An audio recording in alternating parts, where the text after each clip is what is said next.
মৰমৰ ছাত্ৰ-ছাত্ৰীসকল আগৰ ভিডিঅ'টো তোমালোকৰ লগত মই সংখ্যাবিলাকৰ স্থানীয় মান সম্পৰ্কে আলোচনা কৰিলোঁ। সংখ্যাবিলাক কেনেকৈ আমি একক, দশক, শতক, হাজাৰ লিখিব লাগে আৰু মণিহলত কি ধৰণে অন্তৰ্ভুক্ত কৰিব লাগে বা মণিহলত কি ধৰণে মণিসমূহ ভৰাব লাগে সেই সম্পৰ্কে আলোচনা কৰিলোঁ। লগতে আজি দিনটো আলোচনা কৰাৰ আগতে তোমালোকক পুনৰ মই মনত পেলাই দিছোঁ, আগৰ ভিডিঅ'টোত আমি স্থানীয় মান একক, দশক, শতক আৰু হাজাৰলৈকে তোমালোকক দিয়া আছিল। শতক, হাজাৰৰ পাছত আৰু কি হয় সেই সম্পৰ্কে আলোচনা কৰিলোঁ।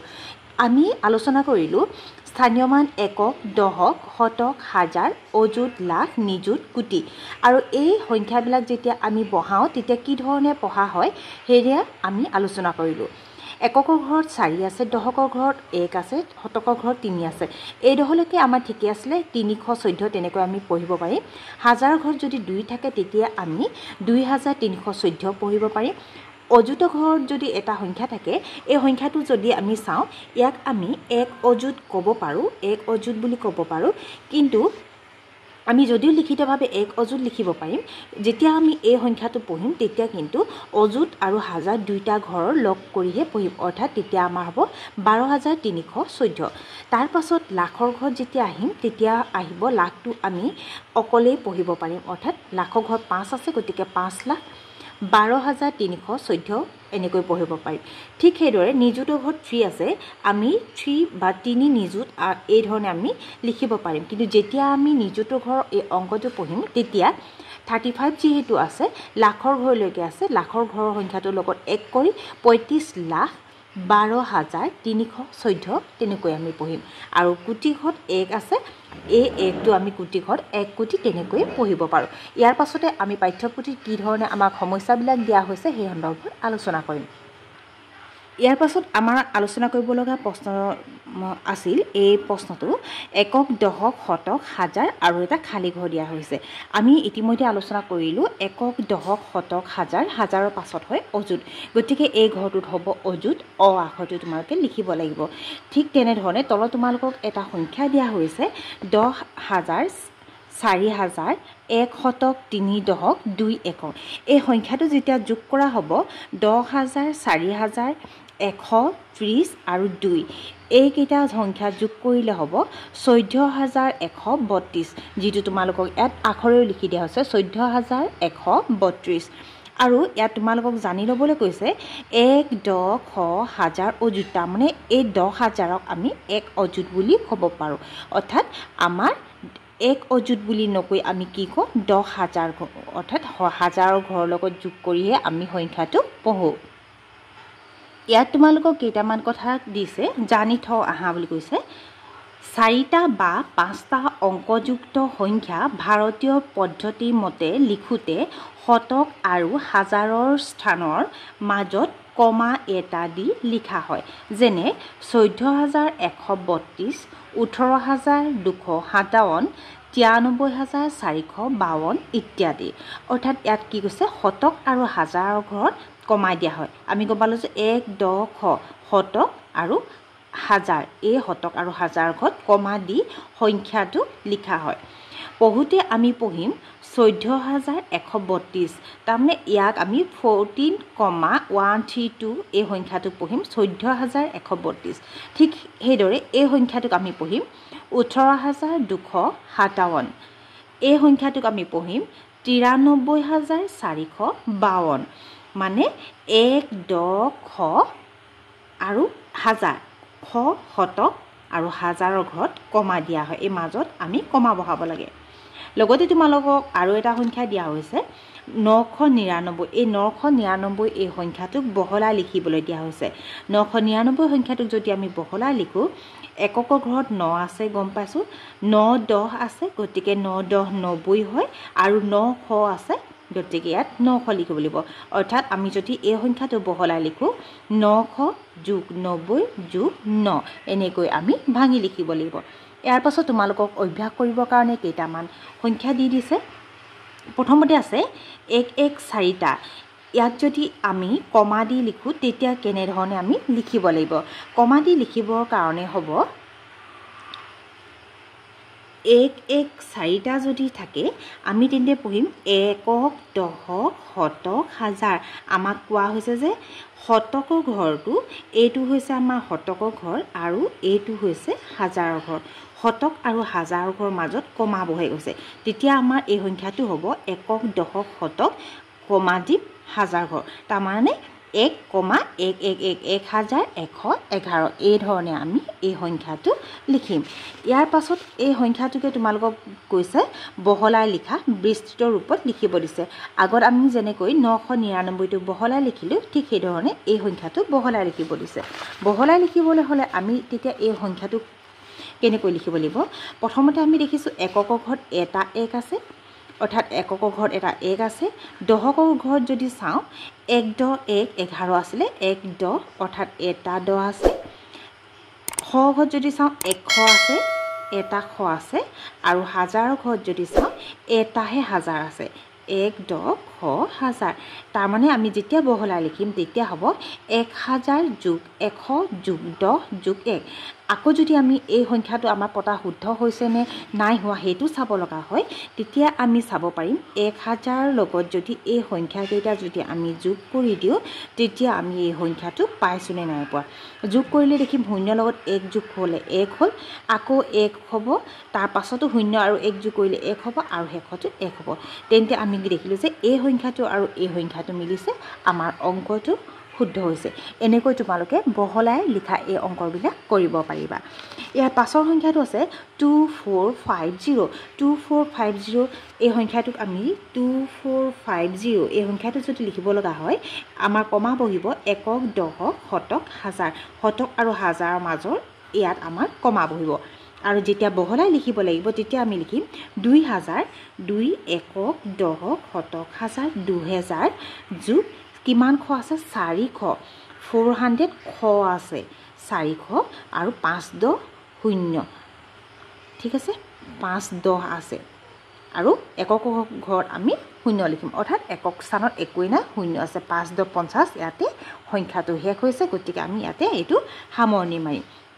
ইয়াৰ পাছৰ সংখ্যাটো দিছে 10981 10981 এই সংখ্যাটো দিয়া হৈছে এই সংখ্যাটো যদি আমি কমা বহাব লগা হয় তেতিয়া হ'ব 1 10 খ হাজাৰ খ আৰু হাজাৰৰ ঘৰৰ মাজত আমাৰ ইয়াতে হ'ব কমাটো আৰু ইয়াক যদি ভাঙিব লগা হয় প্ৰথমতে হ'ব 10000 10 লিখিম পিছফালে তিনটা সংখ্যা আছে গতিকে একেবাৰে সহজতে আমি পিছফালে তিনটা শূন্য দিম তাৰ পাছত আমাৰ 10000 হৈ গ'ল 9 ঘৰলৈ যাম 9 লিখিম দুটা সংখ্যা আছে 900 কৰিম 8 লিখিম এটা সংখ্যা আছে এটা 0 দিম আৰু 1 লিখিম এনেকৈ তোমালোকে কৰিব পাৰিবা এনেকৈ কৰিলে তোমালোকৰ এইটো বিস্তৃত ৰূপ বা বহলাই লিখা হ'বগৈ ইয়াৰ পাছত আছে 55652 এই সংখ্যাটো যদি আমি কৰো 55652 আগৰ সংখ্যাটো আমি 10000 হিচাপ কৰিছিলো 1 10 খ হাজাৰ খ আৰু হাজাৰ ঘৰৰ মাজত কমা বহিব এতিয়া আমি ইয়াক যদি বহলাই লিখো প্ৰথমতে এই 5টোৰ পৰা লিখিম 5টো লিখাৰ পাছত কেইটা সংখ্যা আছে চাম 1 2 3 4টা সংখ্যা আছে গতিকে 4টা শূন্য বহাম তাৰ পাছত এইটো 5 বহাম ইয়াৰ পাছত কেইটা সংখ্যা আছে 1 2 3টা শূন্য বহাম ইয়াৰ পাছত 6 আহিব 6ৰ পিছত দুটা সংখ্যা আছে দুটা শূন্য বহাম 5 আছে 5 বহালো 5ৰ পাছত এটা সংখ্যা আছে এটা 0 বহালো আৰু লাষ্টত 2 আছে এই 2টো আমি বহাই দিম এইটোৱে হ'ব 55652 এই সংখ্যাটোৰ বিস্তৃত ৰূপ ইয়াৰ পাছৰ সংখ্যাটো হৈছে 75902 আমি এতিয়া এই সংখ্যাটো কৰিম আমাৰ সংখ্যাটো দিয়া হৈছে 75902 ইয়াতো আমি চাম একক দশক শতক হাজাৰ অযুত শতক আৰু হাজাৰৰ মাজত কমা বহিব আৰু যেতিয়া ভাঙি দেখাব লাগে প্ৰথমতে 7 দিম পিছত কেইটা সংখ্যা আছে চাম 4টা সংখ্যা আছে গতিকে 4টা 0 হ'ল 5 লিখিম 5ৰ পিছফালে কেইটা সংখ্যা আছে তিনিটা সংখ্যা তিনিটা 0 হ'ল তাৰ পাছত লিখিম 9 9ৰ পিছত দুটা সংখ্যা আছে দুটা 0 হ'ল তাৰ পাছত 0 আছে 0ৰ পাছত এটা সংখ্যা আছে গতিকে 0 0 দুটা হ'ল আৰু লাষ্টত আছে 2 আমি 2 লিখি দিলো এনেকৈ আমাৰ 75902 অৰ্থাৎ 75,902 এই সংখ্যাটো বিস্তৃত ৰূপত লিখিব পাৰিম ইয়াৰ পাছৰ সংখ্যাটো দিয়া আছে 86712 867 এই সংখ্যাটো যদি চাওঁ একক দশক শতক হাজাৰ অযুত শতক আৰু হাজাৰ মাজত আমাৰ কমা বহিব এইখিনিলৈকে আমি গম পালোঁ তাৰ পাছত যেতিয়া আমি বিস্তৃত ৰূপত লিখিম প্ৰথমতে লিখিম 8 পিছফালে 4টা সংখ্যা আছে 4টা হ'ব 0 তাৰ পাছত আহিলে 6ৰ পিছফালে 3টা সংখ্যা আছে 3টা হ'ব 0 7 লিখিম 7ৰ পিছফালে দুটা সংখ্যা আছে দুটা 0 হ'ব 1 লিখিম 1ৰ পিছফালে এটা সংখ্যা আছে এটা 0 হ'ল আৰু লাষ্টত আছে 2 এনেকৈ আমি 86,712 এই সংখ্যাটো বিস্তৃত ৰূপত লিখিব পাৰিম আৰু লাষ্টত দিয়া আছে 98910 98910 ইয়াতো যদি চাওঁ একক দশক শতক শতক আৰু হাজাৰৰ মাজৰ ঘৰত কমা বহিব আৰু এই সংখ্যাটো যেতিয়া আমি বিস্তৃত ৰূপত লিখিম একেধৰণে লিখিম প্ৰথমতে 9 সংখ্যাটো ল'ম তাৰ পিছফালে 4টা সংখ্যা আছে গতিকে 4টা হ'ব 0 প্লাছ 8 ল'ম 3টা সংখ্যা আছে 3টা 0 হ'ব 9 ল'ম দুটা সংখ্যা আছে দুটা 0 হ'ব 1 ল'ম 1ৰ পিছফালে এটা 0 আছে গতিকে এটা 0 বহাম আৰু লাষ্টত যেহেতু একোৱেই নাই তথাপি আমি কি কৰিম 0 এটা বহাই দিম যেহেতু আমি একক স্থানটো বাদ দিব নোৱাৰোঁ এনেধৰণে আমি এই সংখ্যাকেইটা কমা দিব পাৰিম আৰু কমা দিয়াৰ পাছত কেনেধৰণে বিস্তৃত ৰূপত বা বহলাই লিখিব লাগে এই ধৰণে আমি কৰিব পাৰিম যদি তোমালোকৰ এডোখৰ কৰবাত বুজাত অসুবিধা হৈছে তেন্তে মোক কমেণ্ট বক্সত কমেণ্ট কৰি জনাবা ইয়াৰ পাছত তোমালোকক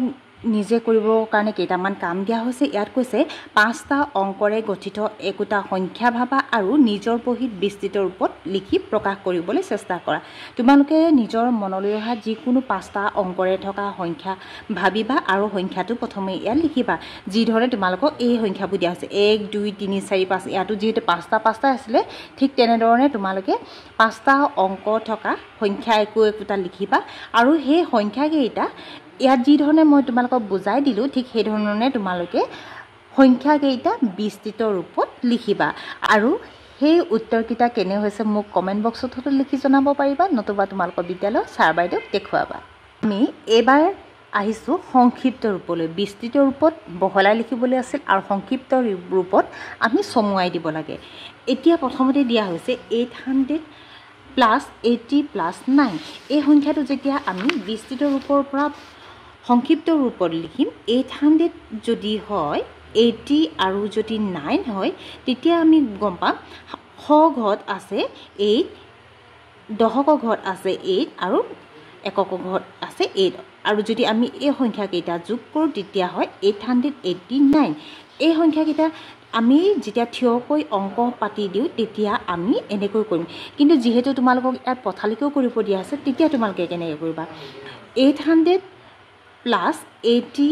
প্লাছ 9 এই সংখ্যাটো কৰিব যাওঁতে তোমালোকে এটা সহজ বুদ্ধি কৰিব পাৰা যেহেতু ইয়াত এক দশক শ হ'লে দিয়া আছে তোমালোকে একক দশক শতক এনেকৈ তিনিটা ডট দি ল'বা তোমালোকে অনুমান কৰি ল'বা এইটো এককৰ ঘৰ এয়া হৈছে দশকৰ ঘৰ আৰু এয়া হৈছে শতকৰ ঘৰ এককৰ ঘৰত 9 আছে গতিকে তোমালোকে 9 বহাবা দশকৰ ঘৰত 1 10 দশকৰ ঘৰত আছে 8 আৰু 1 10 শতকৰ ঘৰত আছে 8 তোমালোকৰ উত্তৰটো হ'ব 889 ইয়াৰ পাছতো মই তোমালোকক কৈ দিছোঁ প্ৰথমটো আমি গম পালোঁ 889 তাৰ পাছতো আছে 2000 আছে তাৰ পাছত আছে 200 প্লাছ 20 প্লাছ 2 আমি এতিয়া 1 10 শতকৰ ঘৰলৈকে ফুট দিলোঁ এইবাৰ আছে 1 10 হাজাৰ ডাঙৰ সংখ্যাটো প্ৰথমতে চাবা ইয়াত আমি ডাঙৰ সংখ্যাটো চাইছোঁ ইয়াতো ডাঙৰ সংখ্যাটো চাম 1 10 হাজাৰ মই এইকেইটা তোমালোকে যাতে বুজি পোৱা সেইকাৰণে অলপ ডাঠ কৰি দিছোঁ এককৰ ঘৰত আছে 2 আমি 2 বহাম একক দশক দশকৰ ঘৰত আছে 2 একক দশক শতক শতকৰ ঘৰতো আছে 2 একক দশক শতক হাজাৰ হাজাৰ ঘৰত আছে 2 গতিকে ইয়াৰ আনসাৰটো হ'ব 2222 ঠিক আছে এইডোখৰলৈকে হৈ গ'ল ইয়াৰ পাছৰটো হৈছে 600 প্লাস 0 প্লাস 30 প্লাস 1 এই সংখ্যাটো কেনেকৈ কৰিম কাৰণ আমাৰ আগৰ কেইটা একক দশক আৰু শতক হাজাৰ গোটেই কেইটা ঘৰতে এটা এটা সংখ্যা দিয়া আছিল আৰু ইয়াত যেতিয়া আমি চাইছো ইয়াত মাজত এটা শূন্য দিয়া আছে এই সংখ্যাটো কেনেকৈ কৰিম ইয়াতো আমি প্ৰথম সংখ্যাটো চাম একক দশক শতক ঘৰলৈকে আছে গতিকে একক দশক আৰু শতক ঘৰ তিনটা আমি ডট অনুমান কৰি দিম একক ঘৰত আছে 1 গতিকে 1 বহাম দশকক ঘৰত আছে 30 আছে একক দশক 33 হ'ব আমাৰ দশকক ঘৰ শূন্যটোৰ কাৰণে একক দশক একো নাই শূন্য যেহেতু একক ঘৰ বহালে শূন্যৰ লগত এক যোগ কৰিলে একেটা সংখ্যা হ'ব ইয়াৰ পাছত একক দশক শতক ঘৰ যেহেতু 6 আছে গতিকে আমি উত্তৰটো পাতিম 6 অৰ্থাৎ একক ঘৰত 1 দশক ঘৰত থকা দুটা সংখ্যা থকা এইটোৱে আছে দশক ঘৰত হ'ব 3 আৰু এক দশক শতক ঘৰত হ'ব 6 যদি তোমালোকে এই সংখ্যাটো এই ধৰণে কৰি চোৱা তোমালোকৰ যদি মনত খুকুজা লাগি আছে এই ধৰণে কৰি চাব পাৰা সংখ্যাটো আমি 600 পাতিলোঁ তাৰ পাছত আহিলে 0 তাৰ পাছত আহিছে 30 আৰু লাষ্টত আহিছে 1 0 0 0 আৰু 1 যেতিয়া প্লাছ কৰিম একৰ লগত যি অৰ্থাৎ শূন্যৰ লগত যদি যি সংখ্যা আমি পূৰণ যদি এনেকৈ পাতো 0 0 0 আৰু 1 আছে শূন্যৰ লগত যি সংখ্যা যোগ নকৰো লাগে সেই সংখ্যাটো হ'ব গতিকে ইয়াত হ'ব 1 এইটো ঘৰত যদি চাওঁ অকল 3টো আমি পাম গতিকে 3 আহিলে আৰু এই ঘৰটো যদি চাওঁ 6 পাম উত্তৰটো একে হৈছে নে এনে ধৰণে তোমালোকে যিকোনো সমস্যাৰ সমাধান কৰিব পাৰিবা ইয়াৰ পাছৰ সংখ্যাটো যদি চাওঁ 10000 6540 আৰু 3 আছে এই সংখ্যাটো আমি যদি কৰোঁ তেতিয়া আমাৰ ইয়াত আহিব প্ৰথমতে আছে 10000 আছে প্লাস 6000 প্লাস 500 প্লাস 40 প্লাস 3 ইয়াত আমি 1 দশ হাজাৰ অযুত ঘৰলৈকে ডট বনাম 1 দশ হাজাৰ অযুত ঘৰলৈকে ডট বনালোঁ এইফালৰ পৰা হিচাপ কৰিবা একক দশক শতক হাজাৰ অযুত প্ৰথমতে আহিলে 3 দশকৰ ঘৰত আহিছে 4 1 দশক ঘৰত আছে 5 1 দশ হাজাৰৰ ঘৰত আছে 6 1 দশ হাজাৰ অযুত ঘৰত আছে 1 গতিকে আনসাৰটো হ'ব 1600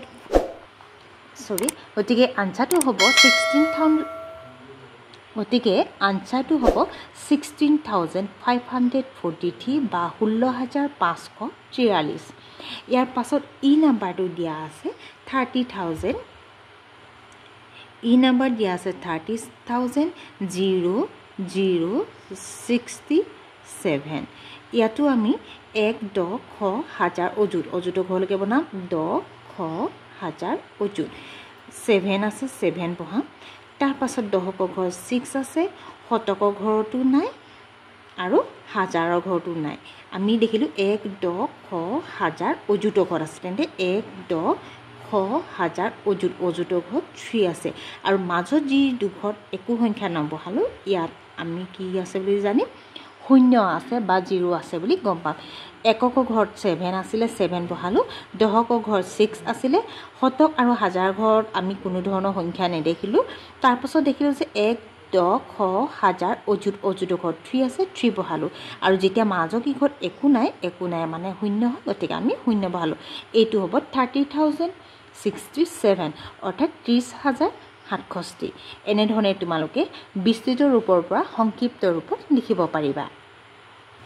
আজি ভিডিওটো ইমানতে সামৰণি মাৰিছো আশা কৰো তোমালোক এই ভিডিওটো জৰিয়তে উপকৃত হ'বা আৰু তোমালোকেও নিজে এবাৰ কৰিবলৈ চেষ্টা কৰিবা তাৰ পাছত মোৰ এই ভিডিওটোৰ লগত মিলাই চাবা যদি কিবা ভুল হয় তেতিয়া ভিডিওটো চাই শুধৰাই ল'ব পাৰিবা প্ৰথমতে নিজে চেষ্টা কৰিবা তাৰ পাছত মোৰ শুধৰাই দিয়াটো চাবলৈ চেষ্টা কৰিবা